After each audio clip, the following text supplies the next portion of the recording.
Сәлеметсіздер ме? Бүгінгі сабақтың тақырыбы көлдер мен су қоймалар. Бүгінгі сабақта біз көлдер мен су қоймалардың экологиялық және экономикалық тұрағы жайлы білетін боламыз. Яғни біз сабаққа қысқаша түсіндірме жұмысын жасайтын болсақ, көлдер мен су қоймалар дегенімізді қалай түсіндіреміз? Қазақстанның табиғи және жасанды су айдындарының маңызды бөлігі болып табылады. Көлдер олар елдің экожүйесін сақтауда, шаруашылықты сумен қамтамасыз етуде және климатты реттеуде ерекше рөл атқарады. Қазақстан аумағының кеңдігі мен табиғи жағдайларының әртүрлілігіне байланысты көлдер мен су қоймалар республика бойынша біркелкі таралмаған. Сол себепті, яғни ел аумағында 48 мыңнан астам көл бар. Олардың көбі кішігірім және тұзды болып келеді. Ең ірі табиғи көлдерге келетін болсақ, Каспий теңізі, негізі бұл көл деп айтылады, бірақ біз үлкеніне қарай теңіз деп кеткенбіз. Арал теңізі және сонымен қатар Балқаш, Зайсан, Алакөл, Сасықкөл және Қорғалжын көлдері жатады. Бұл көлдердің әрқайсысы өзіндік ерекшелікке ие болып саналады.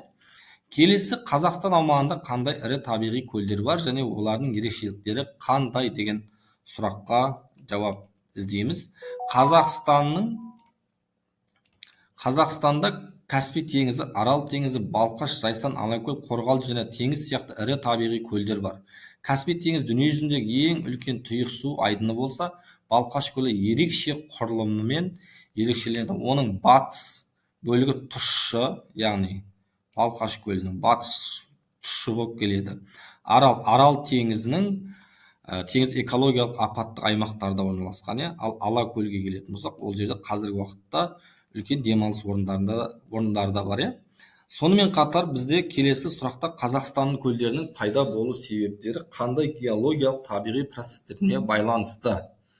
Сонымен қатар сұраққа жауап іздейтін болсақ, көлдердің пайда болуы әртүрлі геологиялық және табиғи процестермен байланысты. Кейбір көлдер мұздықтардың еруінен, кейбірі тектоникалық қозғалыстың әсерінен, ал басқалары өзен арналарының өзгеруімен шөгінді жиналу нәтижесінде қалыптасқан.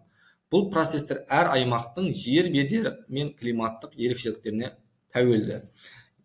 Яғни бізде бурабай дейміз, көлдердің қазан шұңқырлары, мысалы, жердің иілігімен орналасқан көлдер, мысалы, міне, жердің өзіне байланысты, тектоникалық көлдерге байланысты да бұның барлығы. Осымен ажыратсақ та болады, көлдің қалай пайда болуы. Сонымен қатар бізде келесі су қоймалары дегеніміз және олардың ел шаруашылығында рөлін қалай анықтаймыз.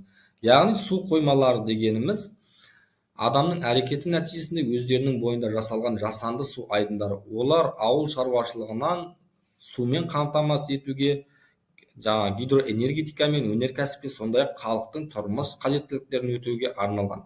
Су қоймалары сонымен қатар аймақтардың экожүйесіне және климаттық тепе-теңдікке байланысты болады. Міне су қоймамыздың қазіргі суретін көрсек болады. Келесі бізде Қазақстандағы ең ірі су қоймалары қайсысы және олардың негізгі қызметтерін атаңыздар. Мысалы, бізде Қазақстанда қандай су қоймалары? Қазақстанда ең ірі су қоймаларын, мысалы, Бұқтырма, Қапшағай және Шардара су қоймаларын жатқызсақ болады, суреттегідей, міне. Сонымен Бұқтырма су қоймасы Ертіс өзенінде орналасып, гидроэнергетика пен суармалы егіншілікке маңызды рөл атқарады. Қапшағай су қоймасы Іле өзенінде салынған, ал Алматы қаласының маңында елді мекендерді сумен қамтамасыз етеді және демалыс аймағы ретінде қазіргі уақытта пайдаланады. Сонымен қатар біз осы бүгінгі тақырыпта осы су қоймалары мен көлдерді талқылайтын боламыз.